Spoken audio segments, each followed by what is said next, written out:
Hello बच्चों, चलो start करते हैं। हम लोग क्लास 11th का चैप्टर नंबर अपना 9 का जो स्ट्रेट लाइंस में हम लोग देख रहे थे, इसी में हमारी जो एक्सरसाइज 9.1 है उसको हम लोग कंप्लीट करते हैं। एक्सरसाइज 9.1 में क्वेश्चन नंबर 1 है कि draw a quadrilateral in the Cartesian plane whose vertices are -4, 5, 0, 7, 5, -5 and -4, -2 also find its area. ठीक है, तो दो तरीके से इस क्वेश्चन करा जा सकता है कि या तो आप इसको सीधे सीधे आप कोऑर्डिनेट जो आपका एरिया ऑफ ट्रायंगल होता है उसमें लिख दो, या फिर आप क्या करो, क्वाड्रिलेटरल का एरिया कैसे निकालोगे, जो आपके फोर कोऑर्डिनेट्स मतलब फोर वर्टिसेस दिए गए हैं और उस वर्टिसेस के आपके कोऑर्डिनेट्स भी है आपके पास, तो इसको हम वैल्यू पुट करके निकालते हैं कि पहले हम कार्टेशियन प्लेन में पॉइंट कहाँ कहाँ आएंगे, उस तरीके से आप इसको लेके चलिए। ठीक है, चलिए। तो यहाँ पे हम लोग पहले कार्टेशियन प्लेन बनाते हैं। ये आपका एक्स एक्सिस हो गया पॉजिटिव में, ये वाई, ये आपका -x हो गया और ये आपका -y। ठीक है, तो पहला हमारा पॉइंट है -4, 5। तो -4, 5 यानी 1, 2, 3, 4। तो ये हमारा -4 है और 5 है प्लस का, तो 1, 2, 3, 4, 5। तो यहाँ हमारा जो कोऑर्डिनेट होगा ये हमारा हो जाएगा -4, 5। अगर 0, 7, तो 0, 7 यानी यहाँ 5 तो हो गया 6, 7। ये वाला जो पॉइंट है ये हो जाएगा 0, 7, अगर 5, -5। तो माइनस में अगर आप देखोगे -1, -2, -3, -4, -5 और ये प्लस का 1, 2, 3, 4, 5। तो ये वाला जो पॉइंट होगा एक्स एक्सिस में प्लस का 5, वाई एक्सिस में -5 हो जाएगा। And -4, -2 also find its area. -4 and -2, तो -4 और -2 दोनों माइनस के होंगे, तो दोनों माइनस के होंगे तो आप यहाँ पे कर दोगे -4, -2। तो ये वाला जो पॉइंट है ये आपका हो जाएगा -4 और -2 हो जाएगा। ठीक है, अब इसको अगर हम मिला देते हैं तो देखिए यहाँ पे क्या बनता है। ये आपका यहाँ से कनेक्ट करते हैं और -4, -2, तो ये आपका हो जाएगा यहाँ पे इस तरीके से। और यहाँ से हम इसको ऊपर ले जाएं तो ये आपका इससे कनेक्ट करेगा और यहाँ पे ये पॉइंट इससे कनेक्ट कर दें, तो यहाँ पे कोऑर्डिनेटर हो जाएगा। इस लाइन को अगर हम सही से बनाते हैं, अगर हम इस लाइन को सही से बनाएं तो ये लाइन हमारी ये हो जाएगी। अब यहाँ पे अगर देखें, ये आपका कोऑर्डिनेटर जो है, अगर इसके पॉइंट देखें ए, पी, और डी हो जाएगा। ठीक है, अब ABCD क्वाड्रिलेटरल में हम इसको यहाँ से एक ट्रायंगल और बना सकते हैं। तो यहाँ पे जो हमारा एरिया क्वाड्रिलेटरल बनेगा। ठीक है बेटा, यहाँ तक हो गया। अब यहाँ पे अगर हम देखें तो इस एरिया ऑफ क्वाड्रिलेटरल को हम इस दो तरीके से निकाल सकते हैं। यहाँ हम दो ट्रायंगल का सम करके इस एरिया ऑफ क्वाड्रिलेटरल को निकाल सकते हैं। ठीक है, तो अगर हमें निकालना find its area, area of quadrilateral, area of quadrilateral ABCD, तो आप यहाँ पे निकाल सकते हो area of triangle ABD plus area of triangle BDC। ठीक है, एरिया ऑफ ट्रायंगल का जो फॉर्मूला है वो मैं यहाँ लिख देता हूँ, फिर हम यहाँ पे सीधे सीधे वैल्यू पुट कर देंगे। एरिया ऑफ ट्रायंगल का फॉर्मूला क्या होता है, हाफ। एरिया ऑफ ट्रायंगल होता है हाफ मॉड में x1/2 - 3 plus x2/3 -/1 plus x3 bracket में y1 - y। ठीक है, तो यहाँ पे एरिया ऑफ ट्रायंगल ABD के लिए अगर हम लोग पॉइंट देख लें, ये देखो अगर हम ABD के लिए पॉइंट देखें तो ABD में वर्टिसेस कौन कौन से, A के वर्टिसेस -4, 5, B के वर्टिसेस 0, 7 और D के आपके हो जाएंगे -4, -2। ठीक, BDC के अगर आप निकालोगे तो 0, 7 -4, -2 और ये हो जाएगा 5, -5। ठीक है, अब आप एरिया निकालोगे, हाफ मॉड में -4 लोगे, फिर आपका क्या है बाई 2 - बाई 3। अब बाई 2 - बाई 3 यानी 7 - 2, तो 7 माइनस माइनस प्लस का 2, जीरो वाला तो पूरा जीरो ही कर देगा। प्लस x3 लोगे यानी -4, और बाई 1 - बाई 2, तो बाई 1 है 5 -/2 यानी -7। ठीक, ये आ गया। Plus area of triangle BDC में हाफ मॉड में पहला x1 तो जीरो हो जाएगा, x2 चलो, x2 क्या है -4 बाई 3 -/1 यानी -5 -7 प्लस x3 5 बाई 1 -/2, तो बाई 1 क्या है आपका 7 है, -/2 7 + 2 हो जाएगा। ठीक, तो यहाँ आपकी वैल्यू हो जाएगी 1/2 मॉड में ये हो जाएगा 7 2 9 9 चौक 36 माइनस का, ये आपका माइनस का 36 हो गया, और ये आपका 7 में से 5 गया, माइनस का दो प्लस का माइनस का दो माइनस का प्लस का, ये हो जाएगा 8। ठीक है, प्लस का 1/2 मॉड में क्या वैल्यू आएगी यहाँ पे ध्यान से देखना, माइनस का 4 है, ये माइनस का 5 माइनस का 7 यानी माइनस का 12 12 और माइनस का 4 तो प्लस का हो जाएगा 12 चौक 48 प्लस 7 2 9 9 पंजे 45। ठीक है, यहाँ तक तो कोई कंफ्यूजन आप लोग को नहीं होनी चाहिए। ठीक है, अब मॉड में आपका है, ये ध्यान रखना मॉड में, तो 1/2 मॉड में आपका क्या आ गया, माइनस का 16 में से 8 गया 8 यानी 28 प्लस 1/2 मॉड में आपका आ गया 8 5 13 का 3 हासिल लगा 1 4 4 8 और 1 9 93/2, तो ये प्लस में 2 हो जाएगा, प्लस का 14 प्लस का ये हो जाएगा आपका 2 चौक 8 बचाए 13 2 छंग 12 46.5, तो ये हो जाएगा 0.5 6 4 10 का 0 हासिल लगा 4 5 6 60.5 आपका आंसर आ जाएगा। ठीक है, इस तरीके से आप आंसर निकाल सकते हो 60.5 यूनिट स्क्वायर, इकाई जो भी आपकी होगी, जैसे यहाँ पे कुछ दिया नहीं तो आप इसे बोल सकते हो कि एरिया हो जाएगा इकाई स्क्वायर। ठीक है, हिंदी मीडियम वाले बच्चे इस तरीके से इसको देख लेंगे, या फिर आप इसको लिख सकते हो, या फिर आप इसको देख सकते हो यूनिट स्क्वायर, यूनिट स्क्वायर। ठीक है, ये क्वेश्चन अच्छा है, इस तरह के क्वेश्चन आपके एग्जाम में देखने को मिलते हैं, ये बात ध्यान रखिएगा। Next question number 2, the base of an equilateral triangle with side, the base of an equilateral triangle with side 2a lies along the bi-axis। अब देखो, एक बेस है इक्विलेटरल ट्रायंगल का, the base of an equilateral triangle with side 2a lie along the by axis, यानी by axis पे तो base आपका लाई कर रहा है। The mid point of the base is at the origin, find vertices of the triangle. तो हम पहले क्या करेंगे, बेसिक आपका जो है कार्टेशियन प्लेन बनाएंगे एक्स और बाई एक्सिस से। ठीक है, और यहाँ पे एक्स और वाई एक्सिस से जब हम कार्टेशियन प्लेन बनाएंगे तो यहाँ पे बोल दिया गया है कि जो इक्विलेटरल ट्रायंगल है, इक्विलेटरल ट्रायंगल की सारी साइड इक्वल होती है, तो आपको पता है कि ये भी 2a है, ये भी 2a है और ये भी 2a है। ठीक है, तो ये कह रहा है कि जो बेस है वो बाई एक्सिस है, तो बेस बाई एक्सिस है तो हम इसको डार्क कर देते हैं, ये हम बेस बना रहे हैं बाई एक्सिस। ठीक है, तो ये क्या है 2a है, तो 2a होने का मतलब ये a हो जाएगा और ये आपका a हो जाएगा। ठीक है, अब हमें बताने हैं find vertices of the triangle, तो इसका मतलब जब बेस ये है तो या तो आपका ट्रायंगल इस तरीके से बन सकता है, या फिर आपका ट्रायंगल इस तरीके से बन सकता है, दो तरीके से बन सकता है। ठीक है, तो अब किस तरह से बनेगा, तो हमें एक चीज तो क्लियर हो गई कि इस पॉइंट के जो कोऑर्डिनेट है, मान लो ये बी आपने ले लिया, तो बी पॉइंट के कोऑर्डिनेट क्या आएंगे 0, a, और यहाँ पे अगर हमने सी पॉइंट ले लिया तो इसके कोऑर्डिनेट आएंगे 0, ये ए हो गया ना। अगर हमने इधर ए ले लिया इसको, तो यहाँ पे जो कोऑर्डिनेट होंगे वो क्या होंगे x, 0 होंगे। वही चीज अगर हम यहाँ पे ले लेंगे तो आप बोलोगे सर ये हमारे होंगे, यहाँ पे अगर हम लोग ले लेते हैं तो ये हमारा हो जाएगा a डैश माइनस का x, 0, कोई दोनों तरफ बन सकता है, हमें पता नहीं है, अभी हम वैल्यू निकालेंगे तो पता चल जाएगा। ठीक है भाई, तो यहाँ पे हमें एक चीज पता है, क्वेश्चन में क्या क्या पॉइंट्स है जो हमारे क्वेश्चन को आसान कर सकते हैं, तो वो ये है कि जो बेस है, भाई जो बेस है आपका 2a, वो आपका कहाँ लाई कर रहा है, तो लाइज ऑन बाई एक्सिस। ठीक है, हमने ले लिया लेट, जो बेस हमने ले लिया है वो हमारा हो गया है बी सी। ठीक, और जो बी एंड सी हैं वो कहाँ लाई कर रहे हैं, वो लाई कर रहे हैं ऑन बाई एक्सिस। क्लियर, अब हमने एक पॉइंट लिया, इफ एम जो है, ये जो बीच वाला पॉइंट है इसको हम ले लेते हैं ओरिजिन। ठीक है, तो आप बोलोगे इफ एम इज ओरिजिन, तो जो आपका एम ए है, एम ए क्या काम करेगा, एम ए विच इज, जो आपका एल्टीट्यूड भी हो सकता है मीडियन भी, तो M A which is altitude और मीडियन, और मीडियन वो कहाँ लाई करेगा, तो वो आपका एक्स एक्सिस पे लाई करेगा, लाइज ऑन एक्स एक्सिस।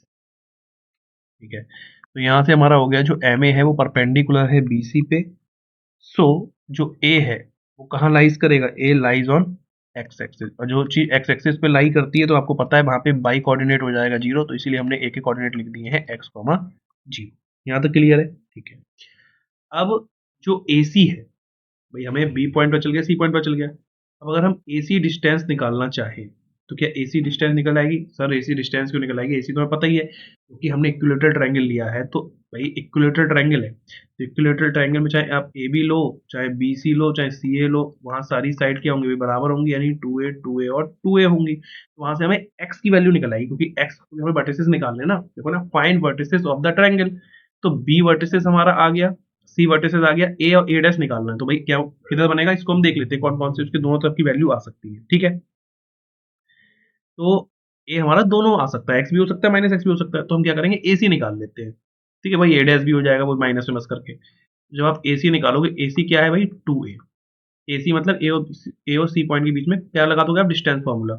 ए सी कैसे निकलेगा, ए सी कैसे निकलेगा, तो आप बोलोगे सर ए सी निकलेगा अंडर रूट में x2 माइनस x1 का होल स्क्वायर प्लस में y2 माइनस y1 का होल स्क्वायर बराबर 2A। तो x2 हो गया x माइनस जीरो का whole square plus y two है, जीरो माइनस है तो जीरो प्लस ए का होल स्क्वायर, और 2A को 2A रहने दिया। अब जैसे ये अंडर रूट है, इधर आके क्या हो जाएगा, स्क्वायर हो जाएगा। ठीक, ये हो गया एक्स स्क्वायर प्लस का ए स्क्वायर, 2A का स्क्वायर आपका क्या हो जाएगा, 4A स्क्वायर। तो एक्स स्क्वायर बराबर 4A स्क्वायर में से ए स्क्वायर गया 3A स्क्वायर, और एक्स बराबर आपका आ जाएगा प्लस माइनस अंडर रूट का 3A। इसीलिए प्लस माइनस अंडर रूट 3 आया है, क्योंकि अगर आप इस पॉइंट पे, अगर आपका मतलब ट्रायंगल आपका पॉजिटिव एक्स एक्सिस की तरफ बनता है, तो कोऑर्डिनेट आपके बन जाएंगे प्लस का √3, 0। अगर माइनस की तरफ बनता है तो माइनस का √3, 0। इसीलिए जो आपके वर्टिसेस हैं ए, बी और सी, तो ए हमारा क्या आ जाएगा बेटा, तो आप बोलोगे प्लस माइनस √3, 0। बी हमारा आ जाएगा 0, A, और सी हमारा आ जाएगा 0, का। इस तरीके से हमारे कोऑर्डिनेट आ जाएंगे। ये आपका आंसर है। यहाँ तक आपको कोई कंफ्यूजन तो मुझे बता दीजिए। ठीक है, चलिए question number 3। Find the distance between P x1 y1 and Q x2 y2 पेन। हमें डिस्टेंस निकालनी है पी और क्यू के बीच में, कब, जब पी क्यू हमारा पैरेलल है बाई एक्सिस के और पी क्यू हमारा पैरेलल है एक्स एक्सिस के। तो देखो, अगर हमें डिस्टेंस निकालनी है बिटवीन पी एंड क्यू के बीच में, ठीक है, और जो पी क्यू है वो हमारा पैरेलल है बाई एक्सिस के, तो क्या होगा, देखो अगर आप डायग्राम से समझोगे तो भी बहुत आसानी से समझ लोगे। पहला केस है P Q is parallel two by axis, तो अगर हम मान लीजिए इस तरीके से अपना कार्टेशियन प्लेन बनाते हैं, ये बाई एक्सिस है, ये एक्स एक्सिस है, और ये हमारा पी क्यू है। पी के कोऑर्डिनेट x1 y1 दिए गए हैं, और क्यू के दिए गए हैं x2 y2। ठीक है, और ये कह रहा है कि जो पी क्यू है पैरेलल है बाई एक्सिस के, जैसे दिख ही रहा है ये बाई एक्सिस है, इसके पैरेलल है पी क्यू। ठीक है, तो P Q is parallel two by axis, तो आप बोलोगे कि पी क्यू पैरेलल है बाई एक्सिस के। तो जब पी क्यू जो है वो बाई एक्सिस के पैरेलल है, तो हम जब पी क्यू बराबर जो हमारी डिस्टेंस है, तो हमें तो डिस्टेंस निकालनी है बिटवीन पी एंड क्यू, कब, जहाँ पी क्यू बाई एक्सिस के पैरेलल है, जहाँ पी क्यू एक्स एक्सिस के पैरेलल है। तो डिस्टेंस कैसे निकालते हो आप, तो आप बोलोगे सर डिस्टेंस हम लोग निकालते हैं डिस्टेंस फार्मूला से। डिस्टेंस फार्मूला हो जाएगा x2 माइनस x1 का whole square plus y2 minus y1 का होल स्क्वायर। ठीक है, तो अब एक बात बताओ, जब आपका जो पी क्यू है वो बाई एक्सिस के पैरेलल है, तो यहाँ पे जो आपकी वैल्यू होगी ये वाली, ये देखिए ये वाला पॉइंट, तो आपको पता है ये जो x1 है प्लस में, वही आपका x2 नेगेटिव में, यही तो मतलब हुआ। तो यहाँ पे आप बोलोगे कि सर जब हम पी क्यू को पैरेलल कर रहे हैं, तो जो x1 की वैल्यू है, यहाँ पे देखिए ना, जो x1 जैसे मान लो यहाँ प्लस का 4 है, तो यहाँ प्लस का 4 है, प्लस का ही 4 इस साइड में रहेगा, भाई x1 x2 इक्वल होगा ना, तो यहाँ पे क्या हो जाएगा कि x1 और x2 आपके होगा इक्वल। जब x1 और x2 इक्वल होगा, यहाँ पे पी क्यू आपका क्या आ जाएगा कि सर अंडर रूट में x1 x2 इक्वल है, तो हमने लिख दिया x1 माइनस x1 का whole square plus y2 minus y1 का होल स्क्वायर। ठीक है, ये तो जीरो हो गया, कैंसिल आउट हो गया, और ये स्क्वायर रूट से ये स्क्वायर कट गया, तो पी क्यू बराबर आपका क्या आ जाएगा, बाई 2 माइनस बाई, ये डिस्टेंस आ जाएगी पी क्यू। ठीक है, ये आपका आंसर आ गया।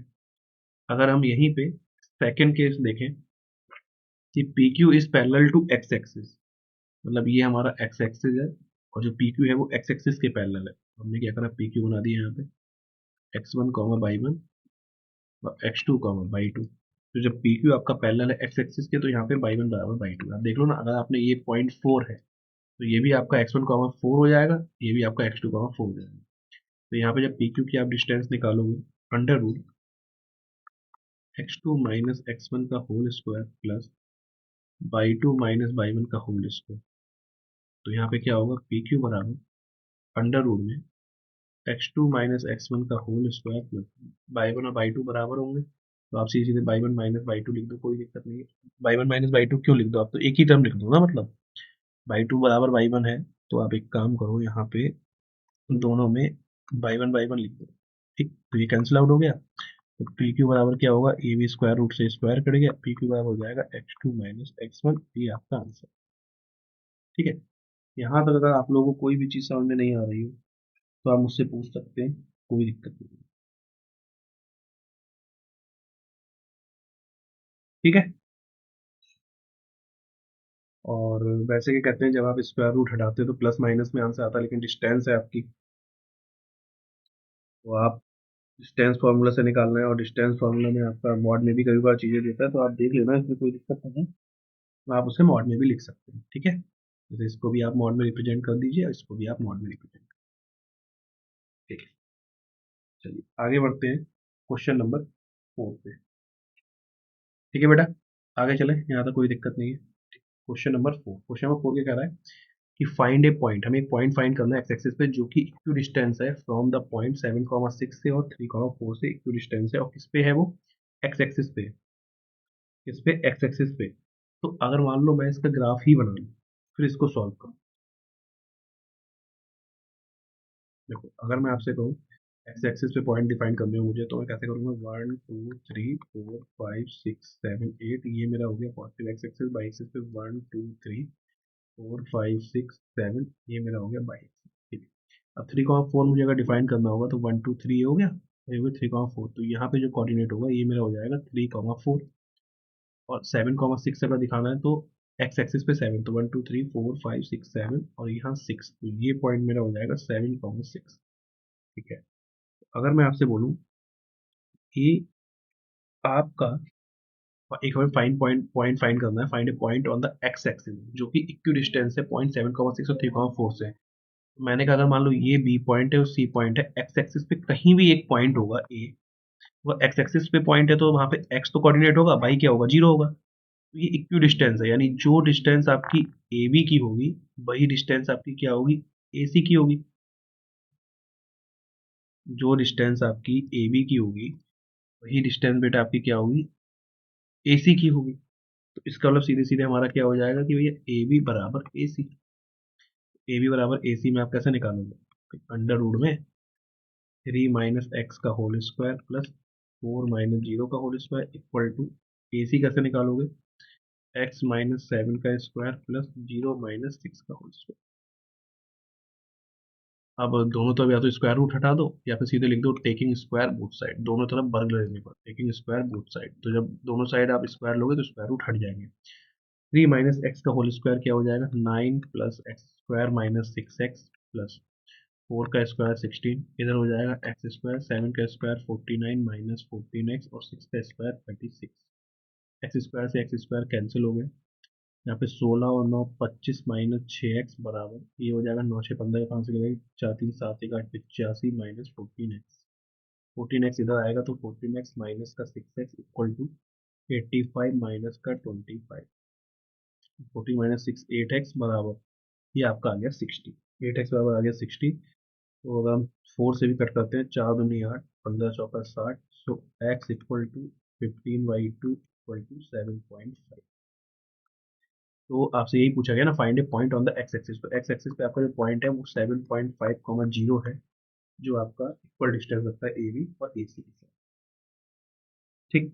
चलिए आगे बढ़ते हैं, क्वेश्चन नंबर 5 आपका क्या कह रहा है कि find the slope of a line which passes through the origin, जो कि ओरिजिन से पास करता है, एंड जो है मिड पॉइंट है, and the mid point on the line segment, उस लाइन सेगमेंट का मिड पॉइंट है जो ज्वाइन करता है points P 0, -4 and B 8, 0, 8, 0,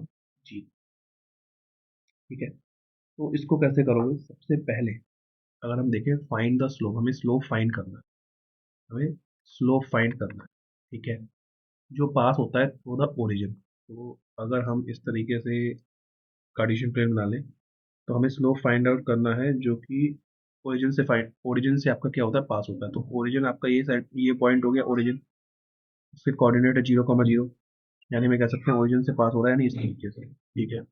and the midpoint of the line segment joining the point 0, -4 and V8, 0। तो जो हमें स्लोप फाइंड आउट करना है, find the slope of a line, हमें उस लाइन का स्लोप फाइंड आउट करना है जो कि ओरिजिन से पास होता है, passes through the origin and mid point, और मिड पॉइंट से पास होता है कौन से, उस मिड पॉइंट से पास होता है जो मिड पॉइंट आपका क्या है, mid point of the line segment joining the point, उन पॉइंट को ज्वाइन कर रहा है 0, -4 बी, और बी है आपका 8, 0। ठीक है, तो मुझे इसका स्लोप निकालना है। ठीक है, तो इसके पहले मैं क्या करूँ, मिड पॉइंट निकाल लूँ। तो मिड पॉइंट सेक्शन फॉर्मूला से डायरेक्ट निकल जाएंगे, क्या हो जाएंगे, 0 + 8/2 कॉमा -4 + 0/2, जिसको सॉल्व करके मैं लिख सकता हूँ 8/2 यानी 4, और ये हो जाएगा -2, 4, -2। ठीक है, तो अब हम जब स्लोप निकाल रहे हैं तो स्लोप के लिए हमें x1/1 x2/2 चाहिए, तो x1/1 ये हो जाएंगे और ये आपको हो जाएंगे x2/2। तो हमारा स्लोप निकल आएगा by2 - by1 अपॉन में x2 - x1 by2 यानी -2, 0, x2 यानी 4 -0, तो -2/4, जिसको आप सॉल्व करके लिख दोगे -1/2, ये हमारा आंसर है। ठीक है, इसमें तो कोई कंफ्यूजन नहीं है। चलो आगे बढ़ते हैं, question number 6, without using the Pythagoras theorem, हमें पाइथागोरस थ्योरम को यूज नहीं करना है, शो करना है that the points 4, 4, 3, 5, -1, 1 are the vertices of a right angle triangle. आपको पता है कि अगर राइट एंगल ट्रायंगल है तो उसमें एक एंगल 90 डिग्री का होगा, और हमें अगर ये डिफाइन करना है कि ए बी सी के जो वर्टिसेस हैं ये राइट एंगल ट्रायंगल बनाते हैं, तो हम इनके स्लोप निकाल के, भाई वैसे तो पाइथागोरस से प्रूफ कर सकते हो आप कि भैया जो ए सी का स्क्वायर है वो किसके इक्वल होगा, ए बी के स्क्वायर प्लस बी सी के स्क्वायर, जो कि आपका पाइथागोरस बताता है, बट वो हमें यूज यहाँ पे नहीं करना। ठीक है, तो हम कैसे यूज करेंगे देखो, ये हमारा हो गया ए पॉइंट, ये हो गया बी पॉइंट, और ये हो गया सी वर्टिसेस। ठीक है, अब ए बी सी में ये हमारा हो गया 4, 4, बी हमने ले लिया, बी को हम ले लेते हैं 3, 5, और सी वर्टिसेस हमारा क्या है, ले लेते हैं, दे रखा है ए 4, 4 बी 3, 5 सी -1, -1। ठीक है, अब यहाँ पे अगर हम जब हमें हमें ये देखना है ना किसी के भी एक थ्रू जो है आपका m1 m2 -1 आ सकता है किसी भी स्लोप में, ये तो हमें पता ही है। ठीक है, क्योंकि अगर आपके इस तरीके से अगर आपकी लाइन जो है 90 डिग्री एंगल बना रही है L1 L2, तो वहाँ स्लोप अगर 90 डिग्री है तो वहाँ m1 m2 क्या आ जाएगा, -1 आ जाएगा। ठीक है, तो हमने क्या करा, जो ए बी है इसका स्लोप m1 ले लिया, बी सी का m2 ले लिया, और ए सी का m3 ले लिया। ठीक है, तो अब हम पहले निकालेंगे ए बी का स्लोप, ए बी स्लोप यानी m1, तो m1 क्या है, y2 - y1 अपॉन में x2 - x1। तो ध्यान रखिए अब ए बी के हमें पॉइंट लेने, ए बी by2 - by1 हो जाएगा 5 -4 -3 -4, तो ये आ जाएगा आपका 1 अपॉन में -1, यानी ये आ गया m1 -1। ठीक है, स्लोप ऑफ बी सी यानी m2, फिर से by2 - by1, अब यहाँ पे अपने ध्यान रखिएगा by2 - by1 यानी -1 -5 और -1 -3, तो ये आपका आ जाएगा -6 और ये आपका कैंसिल आउट होकर हो जाएगा 3/2, 3/2 के आगे आपका m2 आ गया।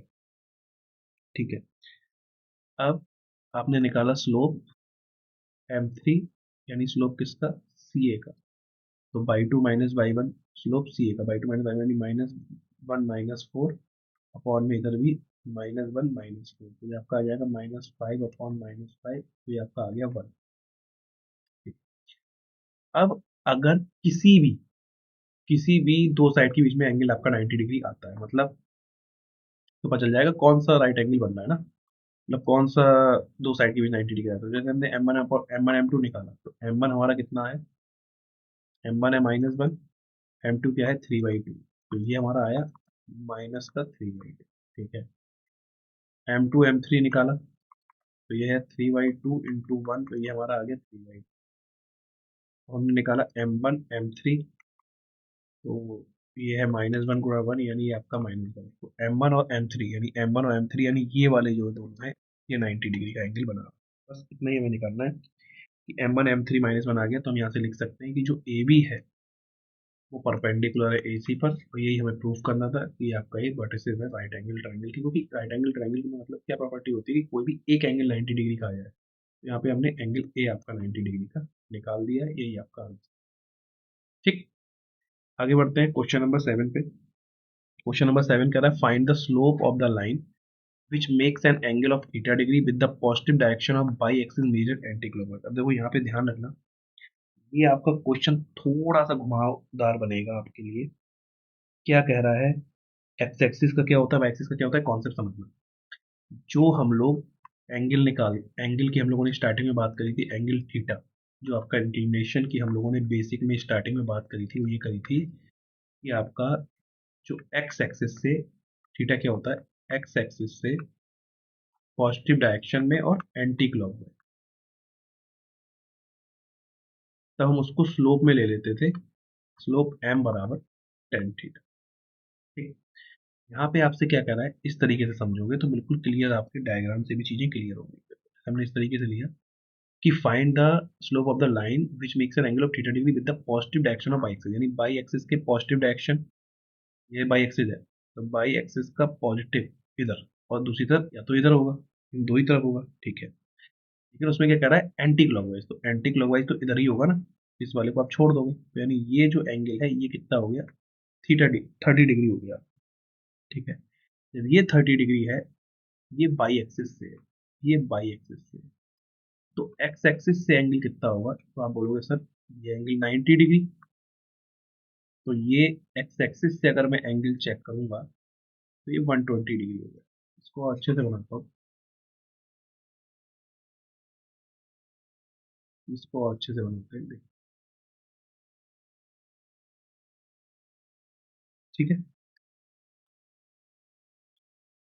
ये हमारा इस डायरेक्शन में 30 डिग्री है, ये बाई एक्सिस, हमें चाहिए एंटी क्लॉकवाइज यानी इधर, और बाई एक्सिस के पॉजिटिव। ठीक है, पॉजिटिव इधर भी हो सकता था बट ये हम नहीं लेंगे क्योंकि हमें एंटी क्लॉकवाइज मिला है। ठीक है, ये एंगल होता है 90 डिग्री, तो ये आपका जो एक्स एक्सिस है, एक्स एक्सिस से जो हम थीटा लेते हैं, तो थीटा तो हमारा ये पूरा होगा, ये पूरा क्या होगा theta, 90 plus 30 equal to 120 degree. तो हमें अब निकालना है स्लोप, तो स्लोप कैसे निकलेगा, तो आप बोलोगे स्लोप होगा हमारा एम बराबर टेन थीटा, थीटा होता है एक्स एक्सिस से, तो ये हो जाएगा 10 120,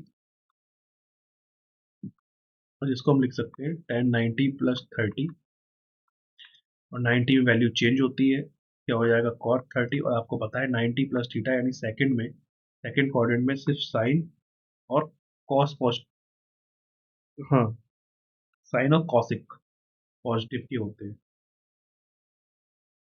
ये बात आपको ध्यान रखना है।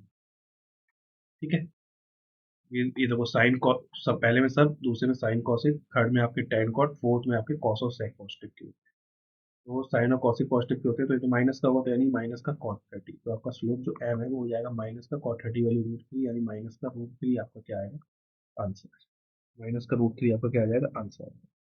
Next question number 8, without using distance formula, distance formula में यूज नहीं करना है, सो दैट पॉइंट्स जो है आपके are the vertices of a parallelogram, ये जो पॉइंट्स है -2, -1, 4, 0, 3, 3 and -3, 2 are the vertices of a parallelogram, ये पैरेललोग्राम के वर्टिसेस है।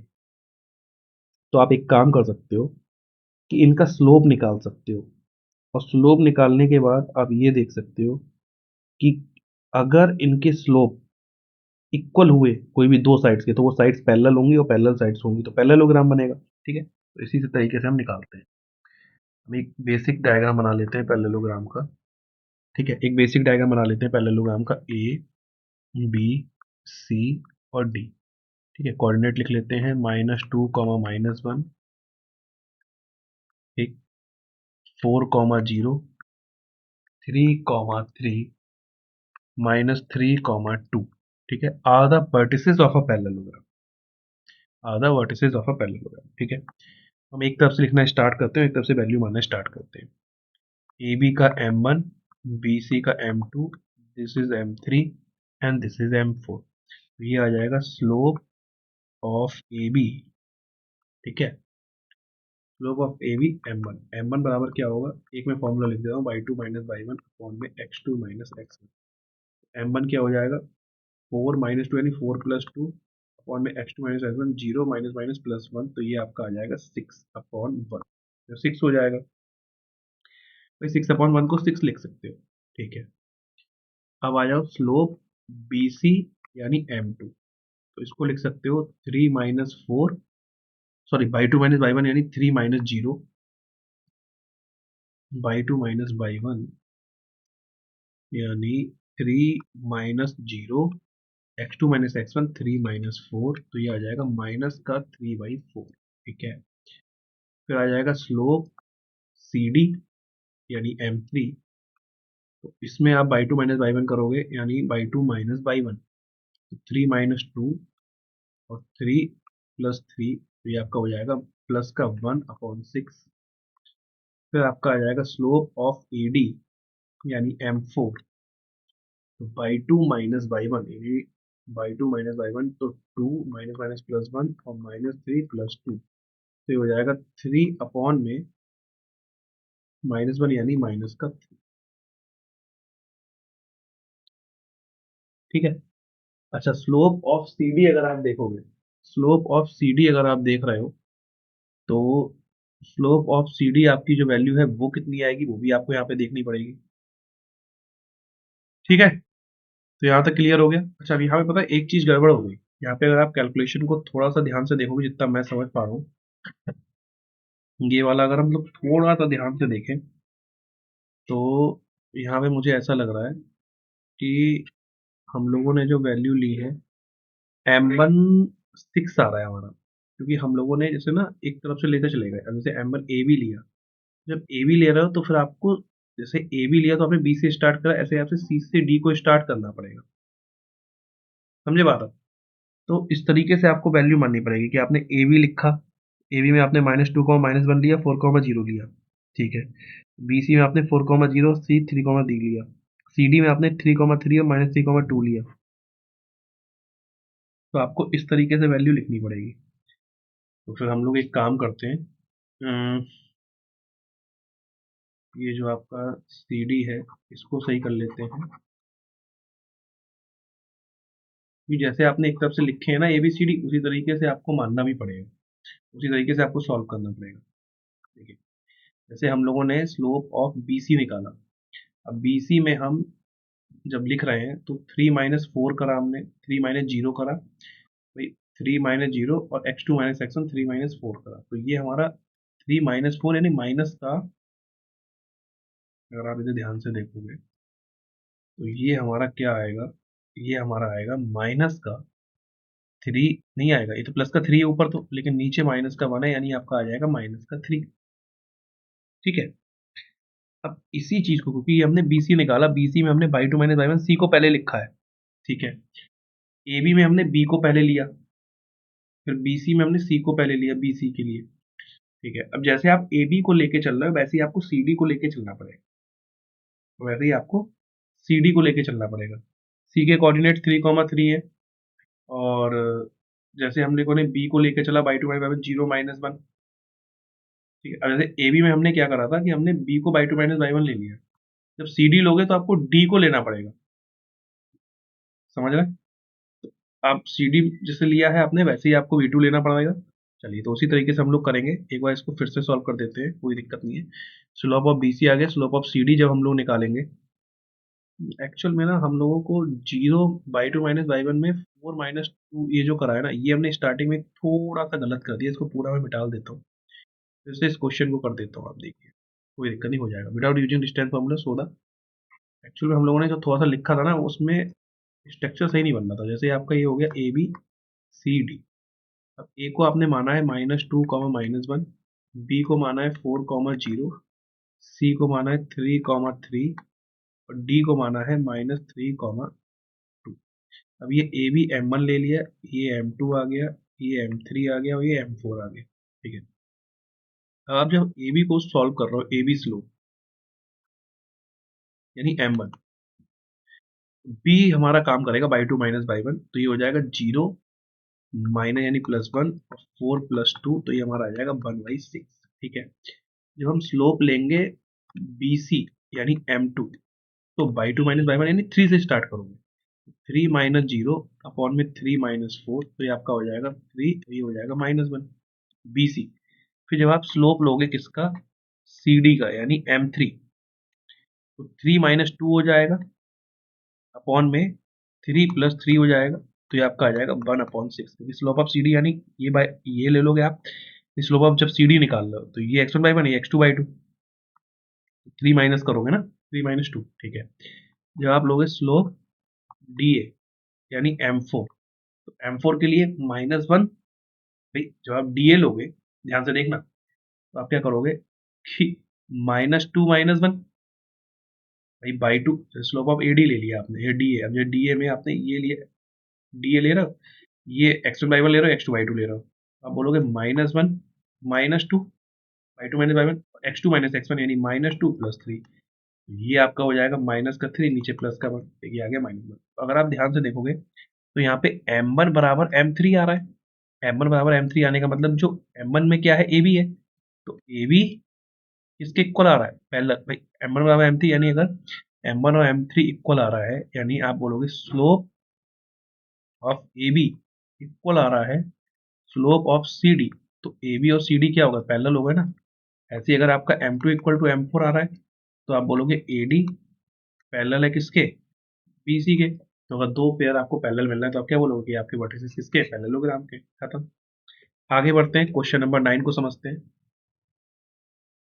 ठीक है बच्चों, चलो स्टार्ट करते हैं अपना क्वेश्चन नंबर 9। क्वेश्चन नंबर 9 क्या कह रहा है, find the angle between the x axis and the line joining the point 3, -1 and 4, -2। देखो, अगर हम यहाँ पे, आपको पता है कि स्लोप जब निकालते हैं, तो स्लोप जो m है इसको रिप्रेजेंट करता है, tan थीटा को रिप्रेजेंट करता है।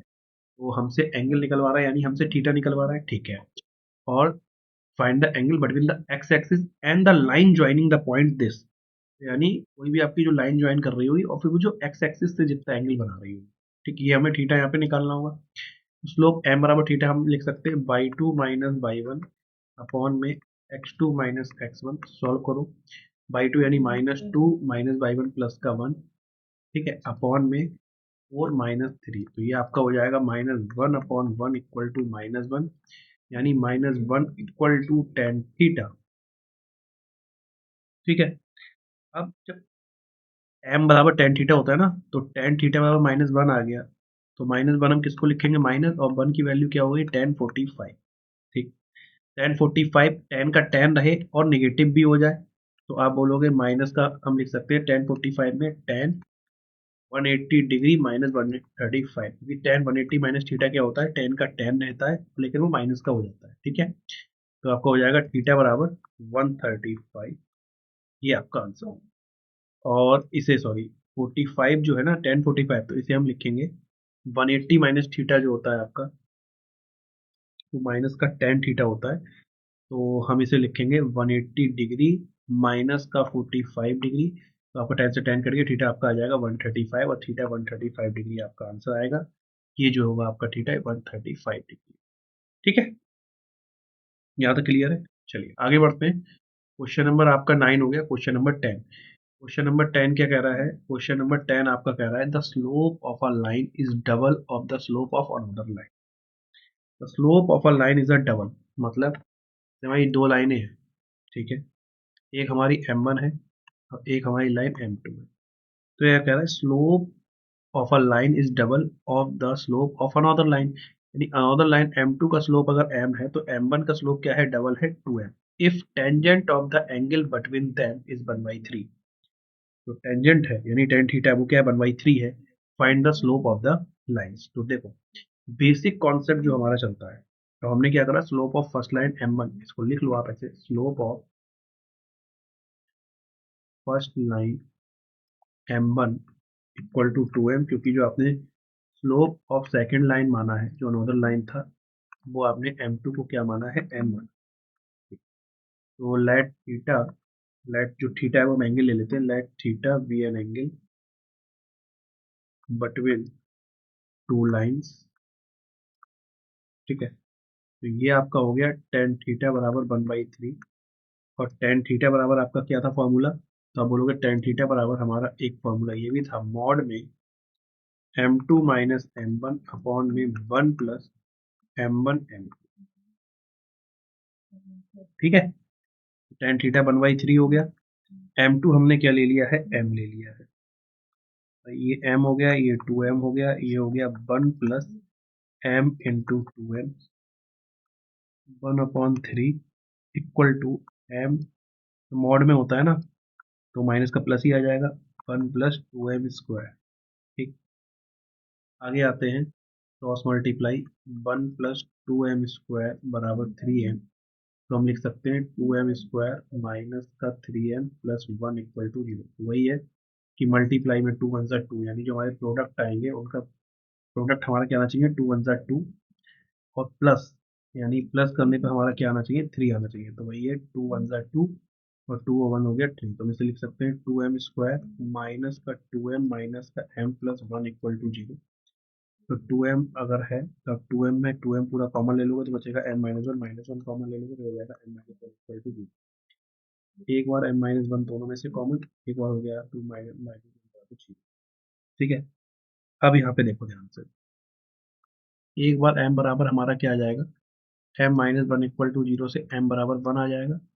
दूसरी बार 2m-1 इक्वल टू 0 से 2m बराबर 1, तो m हमारा क्या आ गया, 1/2। अब देखो, जब m बराबर 1 है हमारा, इसका मतलब ये है कि जो m2 था वो m था तो वो क्या आ गया 1, और जो m1 है वो हमारा क्या था, 2m था, तो ये आ गया हमारा 2। ठीक है, इसमें अगर हम देखें तो जो m2 था, जो m वो आ गया 1/2, और जो m1 है वो हमारा क्या है, 2m है, तो वो आ जाएगा 2 × 1/2, यानी वो आ जाएगा आपका 1।